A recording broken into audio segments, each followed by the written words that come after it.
कुणास ठाऊक का असं वाटतंय आपली जुनी ओळख आहे है ना? असं वाटतंय आपण ओळखतो एकमेकांना. तुला मी माहिती आहे, मी माझ्या आतली मी तुला माहिती आहे. मी पण तुझ्यासारखीच आहे, पण आपण हे सगळं मुद्दाम नाही ना करत. माणूस जात लय स्वार्थी आहे, ती आपल्याला हे सगळं करायला भाग पाडते. आता तुझंच बघ ना, कुणाचं लक्ष होतं तुझ्याकडे इतकी वर्ष? असा या तळघरात पडला होतास सडत. तसं देवाकडे पण लक्ष नसतंच म्हणा माणसाचं. संकट आलं ना की माणूस देवाचा धावा करतो, पण आता देव पण संकटातून वाचवू नाही शकणार हे जेव्हा त्याला कळलं ना, तेव्हा तो तुझ्यासारख्या सैतानाचा धावा करायला पण कमी करत नाही. आणि मग त्याचं काम झालं ना की परत तू असाच एखाद्या पडीक जागेत, अडगळीत किंवा अशा तळघरात, मग तू परत इथंच बसायचंस तळघरात.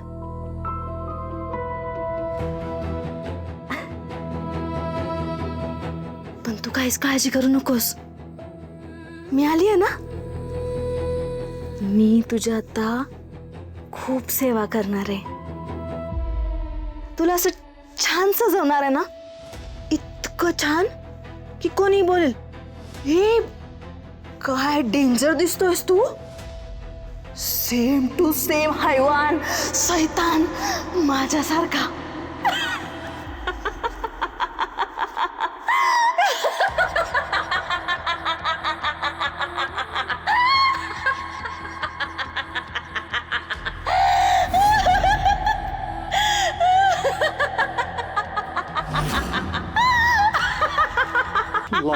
लाली,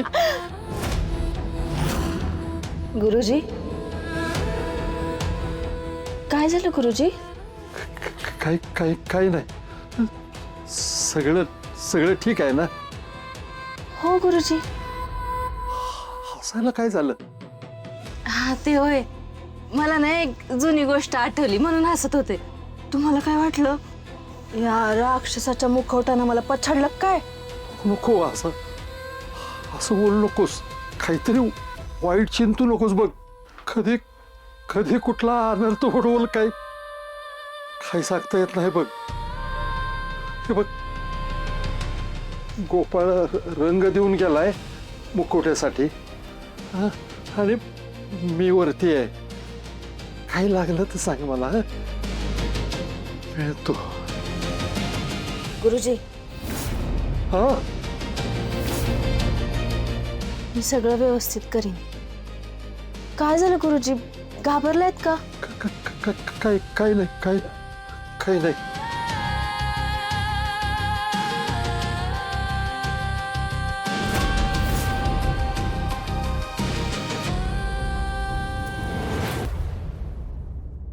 फुलताय, अगं जेवायची वेळ झाली. कधी मिळणार आहे जेवण? हाय का नाही अजून? हा, हे काय करते डबा? अगं फुलताय, समधी माणसं घरातच येणार आहे जेवायला. डबा कुणासाठी? कुणासाठी म्हणजे लालीसाठी? हा, काही गरज नाही तिला डबा बिबा द्यायची. का बरं? त्या गावासाठी आणि घरासाठी एवढं करतीये ती, आणि तिलाच उपाशी मारायचं वय ग? जेव्हा ती घरी आली तेव्हा तू नको नको ते उरकलंस तिला, आणि शुद्ध होऊन घरात यायचं म्हणून दम दिलास तिला. म्हणूनच ती बिचारी तिकडे देवळात राहते. पण तुला त्याचं काय ग? तुझं काम झालं म्हणजे सगळं संपलं. हा ना, मग एक काम कर, डबा द्यायला जाशील ना परत घरी येऊच नको, तसदीच घेऊ नको. का बरं? हाय का आता? का बरं म्हणजे काय? आता तू तिला डबा द्यायला जाणार देवळामध्ये, तिथं ते मुखवटे बघणार, आणि ती सगळी पनवती घेऊन घरी येणार. पाहिजे कशाला? हो का? हा ठीक आहे, नाही येत मी घरला. मग ही समधी घरातली काम आहेत ना, धुणं भांडी जेवण, हे समजा तूच करायचं. नाहीतरी एक पण काम करायचं म्हटलं ना, तुझ्या हाताला मुंग्या येते. त्या तुझ्या हातनं काय होणार नाही, आणि अख्खं घरदार तुझ्या हातात दिलं ना तर त्याचा गोठा करशील.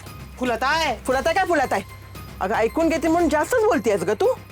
हे ध्यानात ठेव, या घरात ना पहिले मी आली तू नंतर घुसलीस. फुलत आहे घुसली बिसली काय नाही. तुला मूल होत नव्हतं म्हणून मला दुसरेपणावर करून आणली. हौसनी आहे मला घुसायची. रंजे, तरी बी या घरात मोठी मी आहे. या घरात कोण येणार कवा येणार हे समजा मी ठरवणार, तू नाही. त्यामुळे हितनं पुढं तू मला शिकवायचं नाही, हे मी आधीच सांगते. नाहीतर मी या घरातनं तुला हकलून देईन.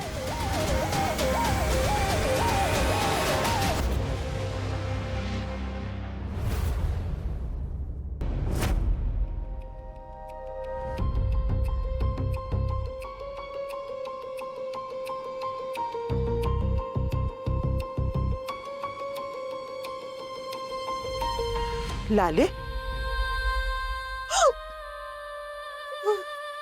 आत्या, तुम्ही इकडे कशा काय? तिकडे काय बघताय? लाले, अगं समजानीच बघायचं नसतं का त्या मुखोट्यांकडं? त्या मुखोट्यांकडे बघितलं ना तरी बी त्याची वाईट शक्ती मागे लागती. हे दबा धर, आणि तुला उद्या नेसायला साडी आणली ते घे, जेवण घे. धर.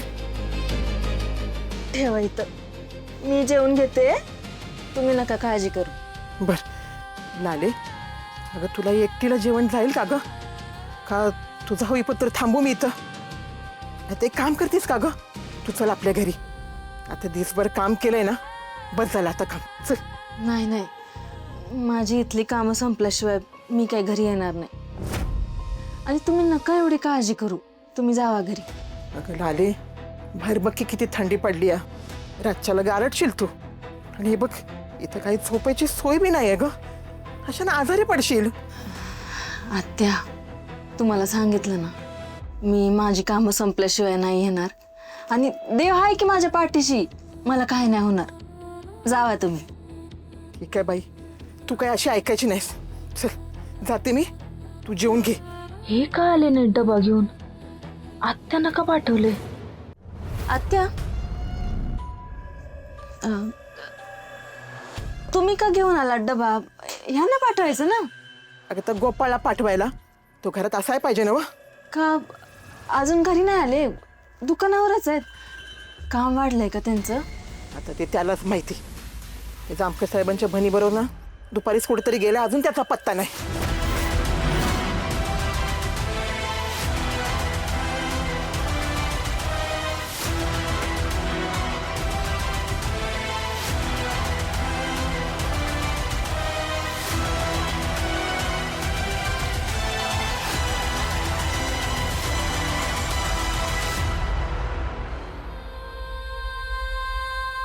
तुम्हाला कसं माहित ते आर्याबरच गेलेत?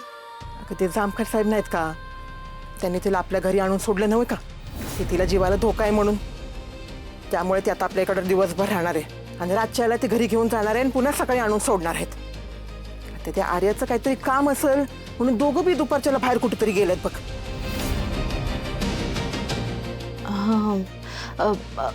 मग आत्ता हे कुठं असतील? आता ते मला कसं ठाव असेल ग? असेल की दुकानात. बर, मी येते, तू जेवून घे.